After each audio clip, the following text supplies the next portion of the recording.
স্টোরিতে কপিরাইট এসছে, তাহলে আপনাকে আর চিনতে নেই, আপনি ঠিক ভিডিওতেই চলে এসেছেন। আপনার স্টোরি কিভাবে ঠিক করতে হবে তা আমার দায়িত্ব। আমার স্ক্রিন রেকর্ডের দিকে নজর রাখো। হ্যালো বন্ধুরা, প্রথমে আপনি আপনার প্রোফাইলটি ওপেন করবেন। প্রোফাইলে গেলাম, যাওয়ার পরে নিজের এন্টারপ্রাইজে চলে আসবেন।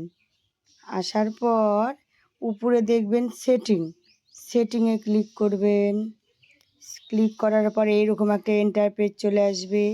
আস্তে আস্তে এটাকে স্ক্রল করে উপরে ওঠাবেন। ওঠানোর পর দেখেন এখানে লেখা আছে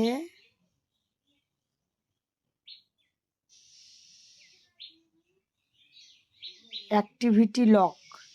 এই অ্যাক্টিভিটি লকে ক্লিক করার পর এরকম একটা ইন্টারপেজ চলে আসবে। তারপরে আপনাকে অ্যাচিভে ক্লিক করলে পরে এইরকম একটা ইন্টারপেজ চলে আসবে। দেখো এখানে লেখা আছে স্টোরি অ্যাচিভ আর বিন, মানে তুমি যদি কিছু ডিলিট করতে চাও এই বিনে থাকবে। তো আমরা এই স্টোরিতে ক্লিক করব।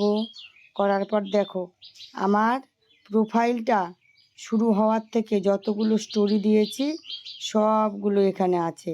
যদি তোমাদের স্টোরিতে কপিরাইট আসে তাহলে এই দেখো এটা 9 মে ছাড়া হয়েছে, তার পাশে একটা ব্লু আছে, এই গোল চিহ্নটা যদি লাল হয় তাহলে ভাববে যে তোমার স্টোরিতে কপিরাইট এসছে। আর স্টোরিতে যদি কপিরাইট আসে তাহলে তোমার এঙ্গেজমেন্ট বাড়বে না, ভিউজ বাড়বে না, কিচ্ছু বাড়বে না।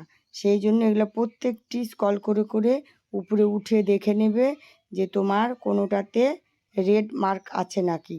যদি এই রকম ব্লু মার্ক থাকে তাহলে বুঝবা যে তোমার স্টোরিটা ঠিক আছে। রাধে রাধে।